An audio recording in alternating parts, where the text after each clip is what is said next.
어제 우리는 하만이 유대 민족을 죽이기 위해서 왕의 허락을 받아내자 모르드게가 왕후 에스더에게 유대 민족을 위하여 왕 앞에 나아가라고 그렇게 요청하는 장면을 우리가 보았죠. 모르드게의 요청을 받은 에스더가는 어떻게 했습니까? 에스더는 모르드게에게 한 가지 요청을 했죠. 뭡니까? 수산성 안에 있는 모든 유대 민족을 모아다가 금식하라 그랬어요. 어떤 금식입니까? 물도 마시지 않는 금식을 해달라고 그렇게 요청했어요. 그리고 자기도 그와 같이 금식을 하고, 자기도 물도 먹지 않는 금식을 하고, 그리고 나서 왕에게 나아가겠다라고 그렇게 이야기했죠.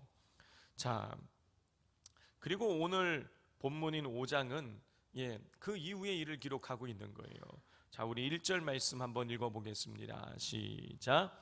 제3일에 에스더가 왕후의 예복을 입고 왕궁 안뜰 곧 어전 맞은편에 서니 왕이 어전에서 전문을 대하여 왕자에 앉았다가 그랬어요. 5장의 첫 번째 시작은 뭡니까? 제3일에 이렇게 기록되어 있어요. 제3일에. 제3일이라는 것을 뭘 의미하는 것입니까? 3일 금식이 끝날 이유를 말하는 거예요. 3일 동안 금식이 끝나자마자 왕후 에스더는 왕 앞에 나아갔습니다. 우리 금식을 해보신 분들은 아시겠지만 금식을 하면 가장 먼저 티가 나는 곳이 어디냐? 뱃살이면 좋겠지만 그게 아니라 금식을 하면 가장 먼저 티가 나는 것이 얼굴입니다. 얼굴. 먼저 좀 먹지 못하고 그러면 얼굴이 먼저 축이 나게 되어 있어요. 자, 그런데 에스더는 어떤 것입니까? 유대인에게만 금식을 요청한 것이 아니라 자기도 금식했어요. 물도 마시지 않는 금식을 3일 동안 한 것입니다. 자, 그런데 성도 여러분, 애초에 에스더는요, 모르드게가 왕 앞에 나아가라고 요청을 했을 때에 그걸 거절했죠. 왜 거절한 겁니까? 왕이 부르지도 않았는데 왕 앞에 나아가면 죽게 된다. 그리고 왕은 지금 나를 찾은 지가 30일이나 되었다. 그래서 나는 왕 앞에 나아갈 수 없다.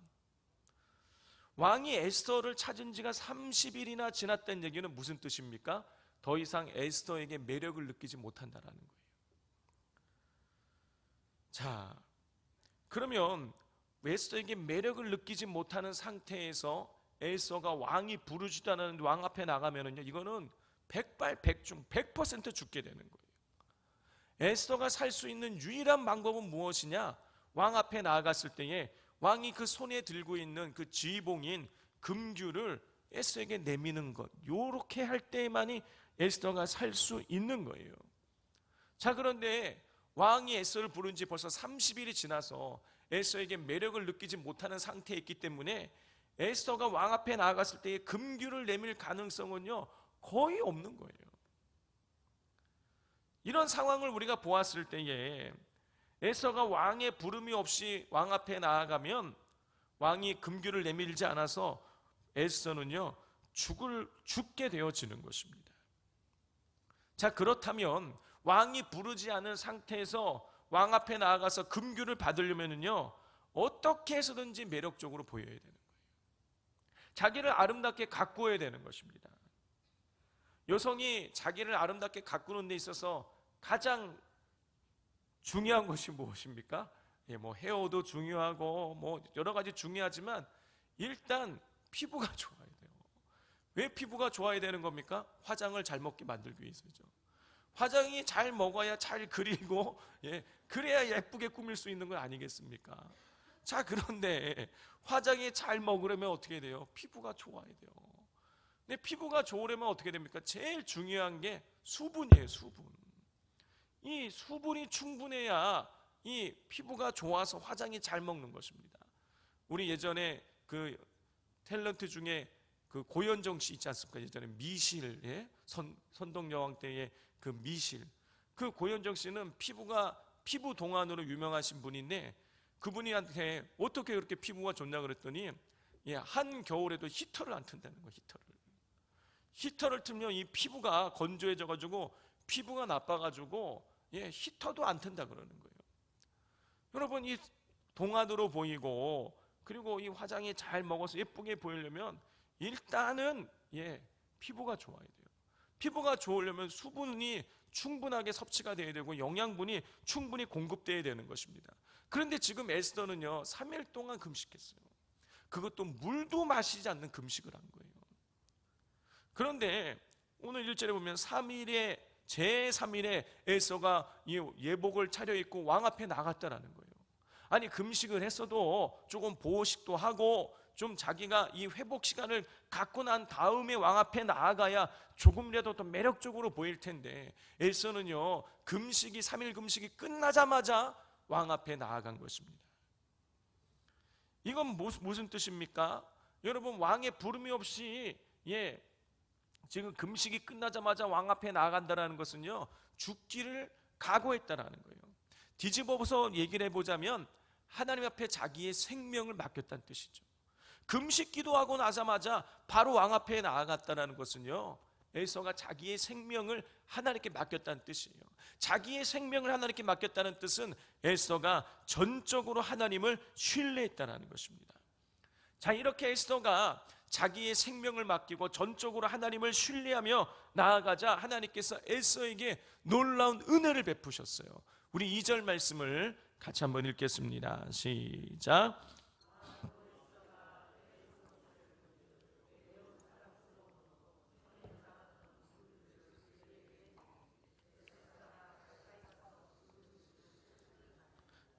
성도 여러분, 이미 말씀드린 것처럼 아하수에로 왕은 에스더를 찾은 지가 30일이 넘었어요. 더 이상 에스더에게 매력을 느끼지 못하는 그런 상황이었습니다. 자, 그런데 그렇기 때문에 에스더가 왕의 부름을 받지 않고 왕 앞에 나아가면, 더군다나 3일 금식해서 얼굴이 축난 상태에서 왕 앞에 나아가면 에스더는요 죽게 되는 거예요. 이 왕이 에스더를 좋게 보고 금규를 내밀 수 있는 상황이, 이 확률이 매우 희박한 상황이었습니다. 금규를 내밀지 않으면 에스더는 죽게 되는 거예요. 그런데 놀랍게도 에스더가 3일 동안 물도 먹지 않는 금식을 하고 초췌한 모습으로 왕 앞에 나아갔는데 왕은 에스더를 보고 매우 사랑스럽게 느꼈어요. 그래서 금규를 내밀어 주었습니다. 에스더가 목숨을 건지게 된 거예요. 여러분, 이것만으로도 놀라운 일인데 더 놀라운 일이 일어나요. 3절을 보면은요 이 왕이 에스더를 보고 너무너무 사랑스럽게 느껴져서 나라의 절반이라도 주겠다. 청이 무엇이냐 얘기만 해라. 네 소원이 무엇이냐 이렇게 이야기를 하는 것입니다. 30일 동안 찾지 않아 에스더를 완전히 잊고 있었던 왕이 이렇게 에스더를 사랑스럽게 보고 나라의 절반까지라도 주겠다라는 이런 환대를 하는 것은요 그 어느 누구도 상상하지 못한 일이 일어난 것이에요. 하나님께서 에스더와 유대 민족의 3일간의 금식 기도에 하나님께서 응답해 주신 것이죠. 하나님의 은혜를 베풀어 주신 것이에요. 성도 여러분, 우리가 전적으로 하나님을 신뢰하고 기도하면 하나님께서 우리에게 은혜를 베풀어 주십니다. 우리가 생각지도 못한 은혜를 베풀어 주시는 것이에요.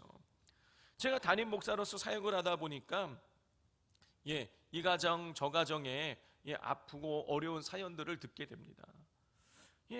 그런 이야기를 들으면은요 저를 찾아와서 이야기하시는 경우들은 이 많은 경우 정말 어려운 문제인 거예요. 이 문제를 들으면 와, 이거 어떻게 이걸 견뎌 오셨지? 어떻게 이런 문제를 안고 살아오셨지? 하는 그런 마음이 제가 듭니다.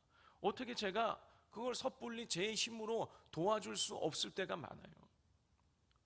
또 제가 담임 목사로서 교회 사역을 하다 보면 저 또한 제가 제 힘으로 해결할 수 없는 문제를 만날 때도 있습니다. 저의 힘으로 해결할 수 없는 문제가 제 앞에 놓여지게 되면 제가 할 수 있는 일은 기도밖에 없죠. 그런데 때로 제가 기도를 하면서 이런 생각이 마음에 들 때가 있어요. 이게 기도한다고 이 문제가 풀릴까? 기도한다고 이 꼬여있는 이 관계가 풀려질까? 마음속에 그런 생각이 들 때가 있어요. 하지만 이내 마음을 고쳐잡고 하나님 앞에 기도를 드리는 것이죠. 그러면 참 신비하게도 하나님께서 그때마다 하나님께서 심각한 문제들을 제가 생각하지 못했던 방법을 통해서 그 문제들을 해결해 주시는 것을 자주 경험하게 되어집니다. 성도 여러분, 아무리 심각한 문제도, 아무리 꼬여있는 문제도, 아무리 깨져있는 그 관계들도 하나님께서 역사하시면 너무나도 쉽게 문제가 풀리게 되는 것입니다. 그러므로 문제가 있을 때 하나님 앞에 그 문제를 끌어안고 나와서 이 에스더처럼, 유대 민족처럼 간절하게 아뢰실 수 있기를 바랍니다. 에스더가 하나님을 전적으로 신뢰하며 3일 금식하며 기도하며 나아가자 하나님은 이에 응답하셔서 아하수에로 왕에게 부름받지 않고 에스더가 나아갔지만 목숨을 살게 될 뿐만이 아니라 나라의 절반까지도 주겠다라는 환대를 받게 됩니다. 자, 이것은 하나님께서 지금 아하수에로 왕의 이 생각을 주관하고 계시다는 뜻인 것이죠. 그러면 에스더는 이 타이밍에 왕이시여 소원을 말하라고 말씀하셨습니까? 지금 하만이라는 작자가 우리 유대 민족 전체를 죽이려고 합니다. 왕이시여 우리를 좀 살려주십시오. 이렇게 요청을 하면 좋지 않겠습니까? 그런데 에스더가 그렇게 하지 않아요. 에스더는요, 왕이 나라의 절반이라도 주겠다라고 그렇게 말하자 왕이시여 제가 잔치를 베풀 테니 제가 베푼 잔치에 한번 와주십시오. 하만과 함께 와주십시오. 이렇게 요청을 하는 것입니다.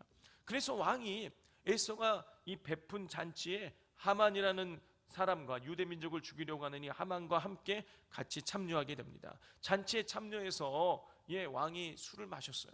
그리고 술이 마셔서 또 기분이 좋아진 거예요. 그래서 또 에스더에게 또 이야기하는 것입니다. 도대체 청이 뭐냐?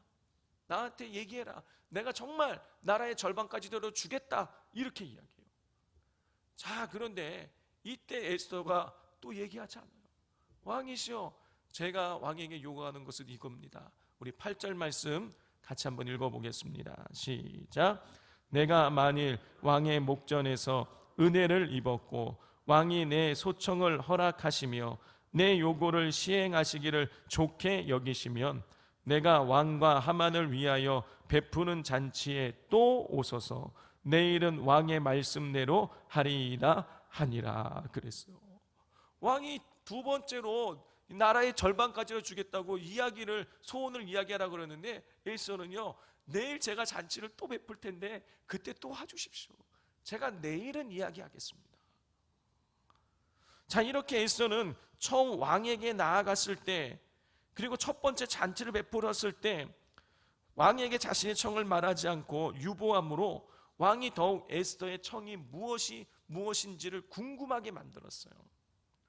그리고 왕이 에스더가 마련한 두 번째 잔치에 왕이 하만과 함께 참석을 하게 만듭니다. 성도 여러분, 그런데 이 과정을 읽으면서 제가 하나님의 역사가 놀랍구나 하는 생각이 들었어요. 여러분, 지금 에스더가 왕 앞에 나아가고 첫 번째 잔치를 배설하고 두 번째 잔치를 배설했을 때에 여러분, 이 과정을 통해서 한 가지 놀라운 변화가 일어나는 것을 볼 수가 있어요. 여러분, 그것은 무엇이냐면 상황의 주도권이 에스더에게 오게 됐다라는 거예요.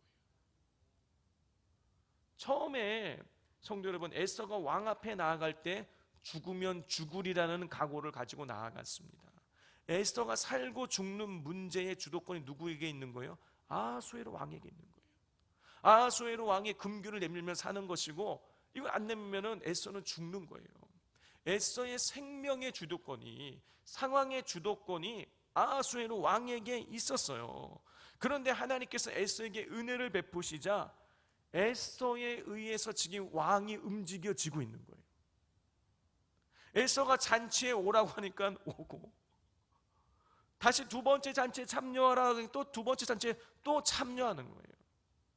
주도권이 에스더에게 오는 거예요.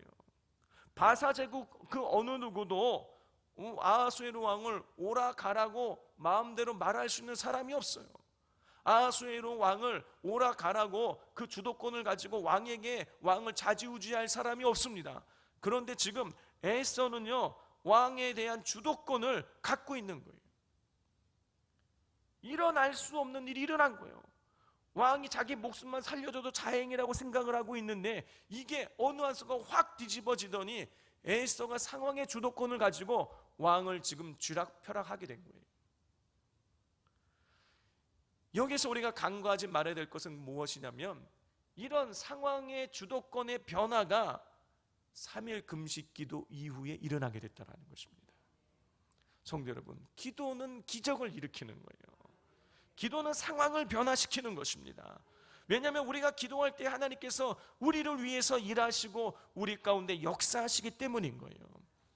성도 여러분, 때때로 우리가 우리의 힘으로 해결할 수 없는 난관에 갇힐 때가 있죠. 도저히 내 힘으로 해결할 수 없는 문제가 우리에게 들이닥칠 때가 있어요. 만약 내 힘으로 해결할 수 없는 문제가 우리에게 일어난다면, 다시 말해서 내가 상황의 주도권을 갖는 것이 아니라 문제가 나에 대한 주도권을 갖는 이런 일이 발생하게 되어진다면 여러분, 이것은요 하나님께 기도하라는 사인인 거예요.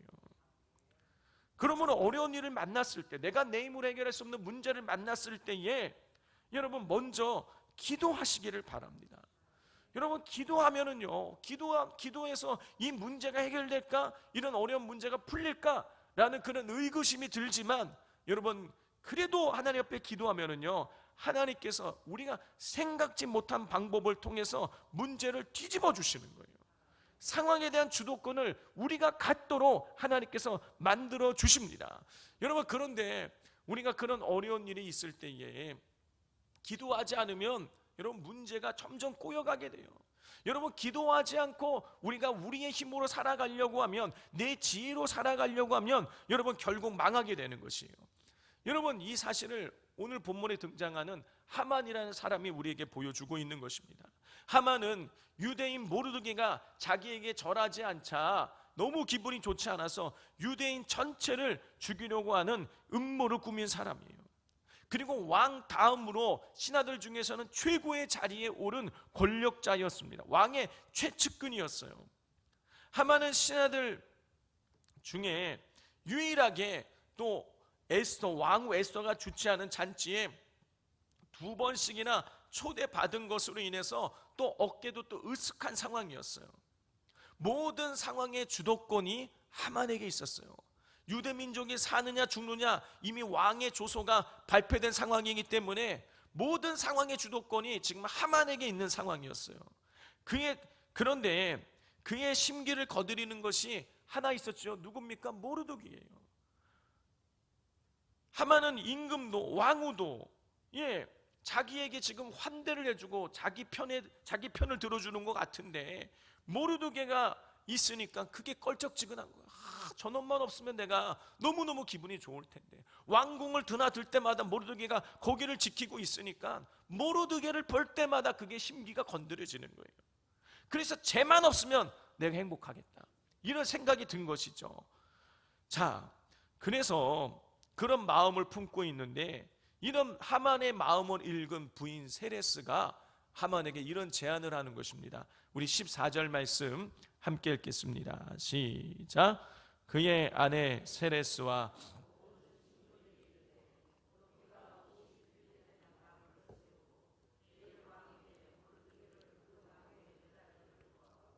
왕과 함께 즐거이 잔치에 가소서 하니, 하만이 그 말을 좋게 여기고 명령하여 나무를 세우니라. 하만의 아내는 하만이 모르드게를 눈에 가시처럼 여기자 모르드게에게 50규빗 되는 나무를 만들어서 거기다가 모르드게를 달아 죽이라고 이렇게 제안을 해요. 50규빗이면은요 20m가 넘는 큰 나무를 말하는 거예요. 자, 이런 제안을 받자 그 나무를 만들어 놓고선 하만이 너무너무 기쁜 거예요. 이제 모르드게 유대 민족은 날짜만 아달월 13일만 되면 죽게 되니까 그 장대를 만들어 놓고 그걸 볼 때마다 저기 모르드게 다 달려 죽는 거지. 기분이 좋은 거예요. 성도 여러분, 하만은 왕의 인장 반지를 빼주어서 마음대로 조서를 써서 유대인들을 죽일 계획을 세웠어요. 왕후 에스더가 자기만 유일하게 불러서 잔치에 참여하게 만들었어요. 눈에 가시 같은 모르드게를 죽일 장대까지 만들어서 이제 하늘을 나는 듯한 그런 기분을 가지고 두 번째 잔치에 참여하게 되는 것이죠. 하만의 인생에 거칠 것이 없었어요. 모든 상황의 주도권이 하만에게 있었습니다. 그런데 나중에 보면 어떻게 됩니까? 여러분, 모든 상황의 주도권을 쥐고 있었던 하만이 결국 그 모르드게를 죽이기 위해서 만든 장대에 매달려 죽게 되는 것입니다. 자기가 주도권을 쥐고 있었지만, 그리고 자기가 주도권을 쥐고 모든 상황을 좌지우지하실 것처럼 여겨졌지만, 그는 하나님을 의뢰하지 않았기에 하나님을 의뢰한 에스더와 유대 민족에 의해서 상황의 주도권이 역전되는 거예요. 이게 기도의 능력인 것입니다. 성도 여러분, 우리는 연약한 존재예요. 우리가 뭘 권력을 가지고 있다, 뭘 가지고 있다, 이 가지고 있는 거 이거 아무것도 아닌 것입니다. 다 지푸라기, 손에 있는 모래와 같은 것들이에요. 이걸 내려놓고 우리가 두 손을 모아서 하나님, 저는 아무것도 없습니다라고 이 두 손을 모아서 하나님 앞에 간절히 기도하면 하나님께서 모든 상황을 역정시켜 주시는 줄 믿습니다. 그러므로 하나님을 의뢰하시고 하나님을 바라보시고 기도하며 나아가신 우리 성도님들 되실 수 있기를 바랍니다. 우리 이 시간 우리 주가 일하시네 함께 찬양하도록 하겠습니다.